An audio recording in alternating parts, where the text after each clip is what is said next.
Well, thank you all for coming out tonight. I think it was great for TJ and Tracy. We should give them a round of applause for hosting this event. As TJ said, my name is Andrew Hertzler, and I grew up local here. I'm just so excited to be here tonight. It's just really been a pleasure getting to know TJ and Jeff and, of course, Bruce, who passed away not too long ago. It's really unexpected. He's a really close friend of mine. And so when TJ asked me about this, I didn't know any better than to do the best I could and pass it on, because I knew if Bruce had a choice, that's what he would have wanted. And so I have to say that this is very touching for me. And Bruce's family is here tonight, and I thank them for coming out, supporting us. Thank you. Thank you all. A little bit of introduction about me. TJ wanted me to share some of my story, and I like sharing my story. I don't know if other people enjoy it, but I like sharing it. In our society, we only get 8th grade education, okay? 1st through 8th, and then that's it. So at the age of 14, I left school, and I grew up on a farm, milking cows. That's all I knew. We milked cows until I was 15, and my dad decided to sell the cows. He sold them to my brother, and now he needed to find me a job, because in our society, until you're 21, you don't get to work for yourself. So my dad decided where I was going to go work. So he found a couple places, and I started working for some farmers. And it was good. At the time, I really hated it. I really hated it. Because I didn't like the fact that I spent 2 days here, and I spent 2 days somewhere else, and I spent 2 days at another place. I didn't enjoy it, but it was really good for me. I got some very, very useful skills and information that I would have never got otherwise. And so looking back, it was probably one of the best things that ever happened to me. I learned that even when other people do or say things you don't agree with, you have to listen. It doesn't matter. You have to listen. You have to follow through. You have to do it. They were depending on me, and I had to get it done. And so I did that. I got started working in a produce field at the age of 16, worked for a farmer that raised crops. And he wasn't always the most nice. Some days he had days when his mind didn't work right, and he would scream and holler. But I had to do what I could. And then the day came when he got sick and couldn't take on, and they asked me if I would run the farm. And at that time, I wanted absolutely nothing to do with it. I would have loved to go anywhere else but there. But they asked me if I would come out and manage the farm. And I really didn't want to. But they said, well, you're the only one that knows what's going on. So I did the only thing that I knew to do, which was step up to the plate and take action. So I did. And I ran the farm that summer, which was another great experience, getting to work with people who don't appreciate you being there and don't understand what you're doing and think that you're a waste of time and just going anyhow and just doing it anyhow. That was good. It was a good experience. I didn't like it. There was many a day where I felt frustrated, and I felt like I could do better than this. Felt like I didn't need to get up in the morning just to get yelled at. But it was great. It was great. Looking back, it was probably one of the best things that happened. It brought me to where we are today. So at the age of 21, I decided to join a construction group. I started working for my brother who did construction. And we worked 5 days a week, 8 hours a day. That didn't cut it. Just didn't cut it for me.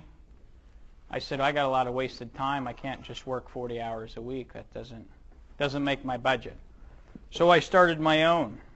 And that's when I really learned what it was like to be a business owner. I thought that this would be really easy, something that I'd be the big guy now. I could do whatever I wanted. And I soon found out otherwise. So when I started, I didn't have a telephone. I didn't have a vehicle. I didn't have a house. I didn't have a shop. I had absolutely nothing but a desire to go and do something. So the way it worked for us at that time, if you wanted to use a phone, you had a community telephone. 4, 5, 6, sometimes more people all used the same telephone. And yes, it only had one phone number. So for me to start a business and use this phone that everybody else uses, and there was no voicemail. There's no digital devices, no electronics. So how am I going to do this? So I come up with the idea that I would be at the phone evenings. I would be there for an hour. And I made business cards with the time that I would be at the telephone. And if somebody wanted to call, that was when they had to call. And if they called, I answered the phone, and that's how we did our business. And no, it wasn't easy. I'm not going to deny it. It wasn't exactly easy. You could go back through, you could look in the caller ID and say, okay, 50 people called today, and think, well, maybe there were 50 for me. And sometimes there were, but 9 times out of 10 it wasn't. When you think about the other 8 people that were there, that were using that phone, they had people calling for them also. So I could say, all right, I'm going to be persistent and call them all anyhow. The worst they're going to say is no. Or I could just give up. And I spent time, and I called them. And this is what I did. I went to work, 5:30. We left to go to work in the morning. About 5:30, 6 o'clock, I came home. And from 6:30 to 7:30, I was at the telephone for anybody that wanted to call. That's how my week went. I didn't get a lot of time at home. And I thank my wife for being patient, because she understood that I wanted something better. Not everybody would have been acceptable with that, but that's the way it was. And that's where we started from, and I never thought when we started where it would grow to. About 18 months into our construction business, we decided to invest into a wholesale retail business, where we started selling material to other contractors. Well, that was great, but I was now renting a house, still had just a very little shop, had no yard, had no space for delivery, for pickup, didn't have a forklift, didn't have a vehicle, paid somebody to haul me. So once a week, I would have to go to the yard where my deliveries came in, which were about 5 miles away. So I'd call somebody and he'd take me over, go check on the deliveries, get everything ready for the people that came to pick up. Of course, not everybody was there, so I had to try to get it ready and hope they show up. So the guy that didn't have the yard started hollering because he didn't want it there long. That ended up working really well. I was surprised when I looked at our books a year and a half later. Just our retail side was doing $250,000 in sales. Folks, without a telephone, without a fax, without any electronic devices. All I used was a community phone with no voicemail. And so TJ said that she thinks people are not aware of this. And my thinking is, we all have a lot of potential. We have way more potential than what we ever will realize. And I always like to say, what's between our eyes and what's between our ears is going to determine our future for many, many years. And that's really what it boils down to, is do we want to get a mentality that we can go do something? Or do we think, well, I need to wait till every light is green before I'm going to pull out of the garage? There's times when things aren't right. There's times when things are not the way you'd like them to be. Where I don't know where you are in your life. I don't know where you would want to go. But what I have found is if we can get started and ask the Lord for help, if we can get started, we have a chance. Until we get started, we got nothing. And that's easy. It's easy to have nothing. But is that what we want? So, I brought this book along. Anybody ever heard of Grant Cardone? Yeah, back there's a couple. Grant Cardone, I learned about him after I was introduced to Jim Rohn. I like Jim Rohn a lot. This is called 10X Quotes. And it's just a simple little book. Not much in it. Okay? I'm going to read a couple pages. One of them says, starting from the bottom isn't a deficit, it's a gift. And I believe that 100%. 100%. It's something that, truthfully, I think if we all had the chance to start from there, we'd be in good shape. Work like you are getting paid 10 times your wildest dreams. Folks, right there. Right there. That is so simple. If we would go to work and think that we were getting paid, whatever your paycheck is, add another zero behind it, look at that number and say, okay, tomorrow I'm going to work and this is what I'm getting paid. If we would work like we were getting paid those kind of numbers, we would be getting paid those kind of numbers. Almost never will we get paid what we don't deserve, what we didn't earn. I'm not saying it never happens. Very, very seldom. So if we want to get paid more, we need to deserve more. And how do we do that? We need to bring more value to the marketplace. So I'm going to share a little story about another friend of mine. This guy started working for me shortly after I started in business. And if there ever was a guy that I didn't think was going to cut it, this was the one. His dad hired him out to me because he needed something to do. And at that time, we were doing some basement projects, and we needed somebody to shovel dirt and dig holes and work in the mud. And he did a really good job. He would get down where it was dirty, in the insulation, where I would get itchy, anywhere that nobody wanted to go. And he didn't complain. He didn't holler. He just went in and he did it. I called him the groundhog for a while because he was. He went wherever nobody else wanted to go. But he just wasn't smart. So I thought. Like, you could explain things to him twice and 3 times and 4 times, and he just didn't get it. And I thought, man, are you dumber than a box of rocks? What's the problem? Why don't you get it? But he didn't get it. So I kept working. I kept working. And you know, after a while, he started getting it. Took time. Finally got him started just on the base, and then we kept going.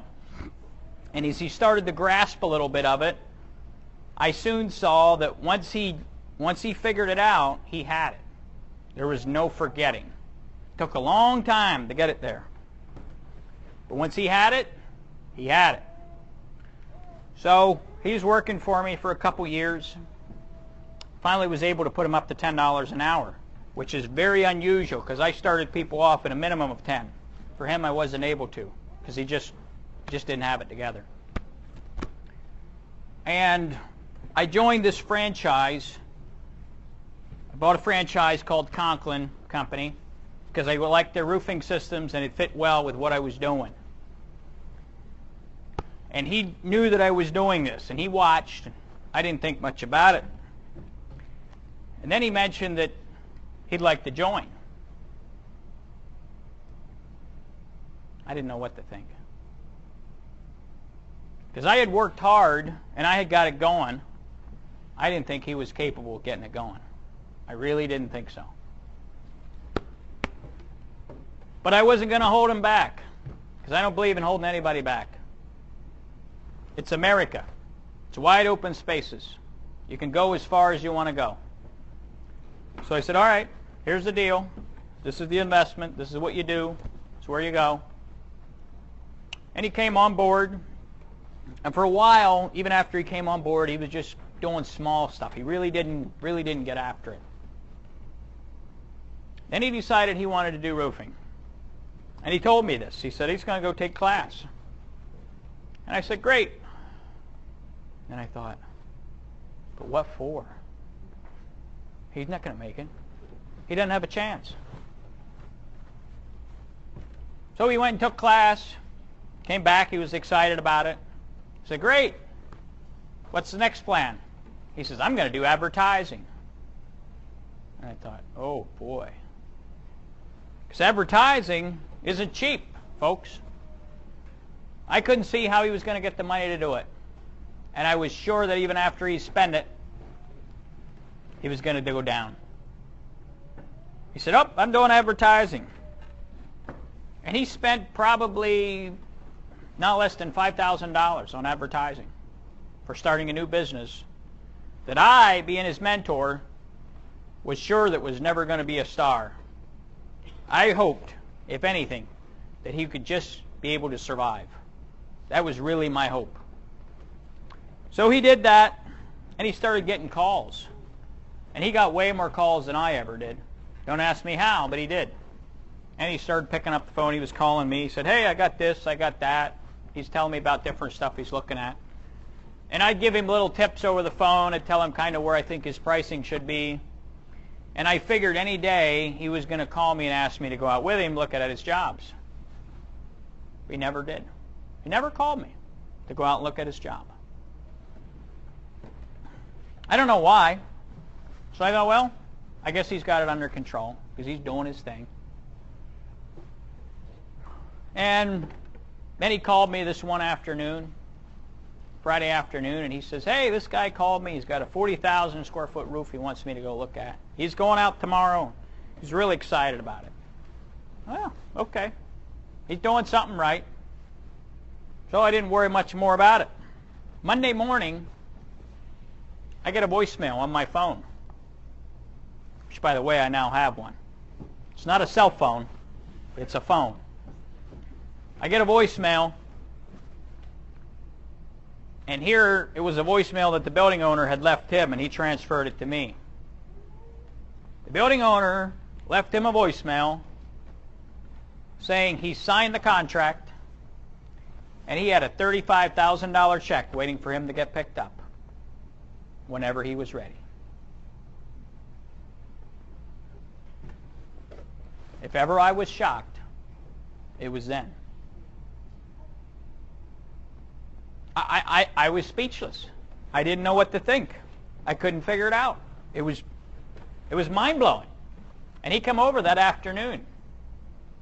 And he was so excited. I could still see him. He was so excited, he was almost shaking. And he says, I got this job. He says, what do you think I should do next? I said, I have no idea. But whatever you're doing, just keep doing it. I don't know. I've been in the roofing business for almost 6 years. I've never got a job that big. Not once. I looked at many that were way bigger. Never got one. Never closed a deal. He did it in less than a week. Okay? So what I learned from that was never underestimate anybody, including yourself. Because what I truly believe, once we set our mind to it, anything is possible. The only thing stopping us, folks, is right here. It's between your eyes. It's between your ears. It's the only thing. So for tonight, we're going to have fun, right? Go enjoy the food, the drinks. We're going to paint a canvas. And what I'd like for you to do, hopefully everybody has a tablet and a pen. I'd like for you to think, if you could be anybody you wanted to be, if I gave you the chance to be anybody you wanted to be, who would that be? And when you think of that, who that would be, I would like you to write that down on your tablet. So take a couple minutes and think of somebody. Whoever it is that inspires you, you've dreamed about, whoever, if you could be anybody you wanted to be, who would that person be? And then write his name down on a tablet. Or her. That's correct. If we need more tablets, just say so. We can get more. All right. Y'all got that name down? Now, if you were to describe this person to your friends, okay? This friend that you would like to be, if you were to describe this person to your friends, what 3 qualities would you say this person has? Okay? If you can think of those, let's write those down as well. And then we're going to start painting a picture in your mind of what this looks like. All right. So now you're thinking of this friend, and you're thinking of the 3 qualities that he has. So, if we want to be like him, what do we need to do? We need to look at those qualities, and we need to become more like that. And you will be on the road to being just like him or her, whoever it may be. So hopefully, by this time, we painted a picture in your mind of what it looks like. And Tracy is going to help you take that picture from your mind to the canvas.